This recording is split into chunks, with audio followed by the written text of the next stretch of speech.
This channel does not promote any violent, harmful, or illegal activities. All content provided by this channel is meant for an educational purpose only.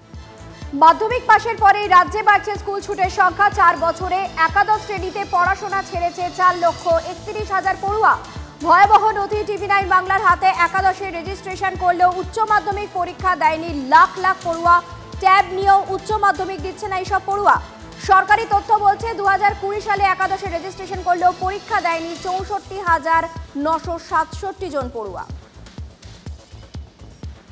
যারা registration করে তার থেকে একটুখানি কমে, approximately 10% মতো। 5,64,000 ছিল, সেখান থেকে 5,09,000 হয়েছে, পরীক্ষা দিয়েছে। এটা 10% মতো ড্রপ আউট হয়। মানে ড্রপ আউট বলবো না, মানে তারা হয়তো অন্যান্য এভিনিউজে যায়।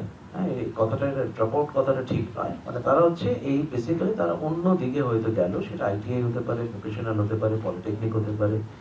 অনেকে 1 বছর ড্রপ করে আবার নেক্সট ইয়ার দেয়। এই ব্যাপারগুলো হয় অনেক সময়।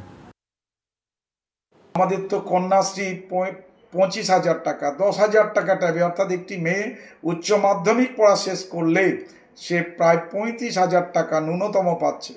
একইভাবে একটি ছাত্র উচ্চ মাধ্যমিক লেভেলে এসে সে পাচ্ছে 10,000 টাকা। এর আগেও নবম শ্রেণীতে সাইকেল, সবুজ সাথী সাইকেল দেওয়া হচ্ছে।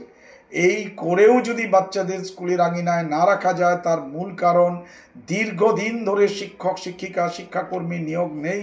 ছাত্রছাত্রীরা দেখতে পাচ্ছে তারই পরিবারের দাদা, আত্মীয় স্বজন, দিদিরা তারা কিন্তু বসে আছে চাকরির জন্য, MA, BEd, এমনকি PhD পাশ করেও। সে কারণে নিয়োগ চাই। মাধ্যমিকও কমেনি, উচ্চ মাধ্যমিকও কমেনি, এটা নিয়ে পর্ষদ যথাযথভাবে জানিয়ে দিয়েছে এবং আমার মনে হয় না মানে বড় পরীক্ষার্থী বেড়েছে।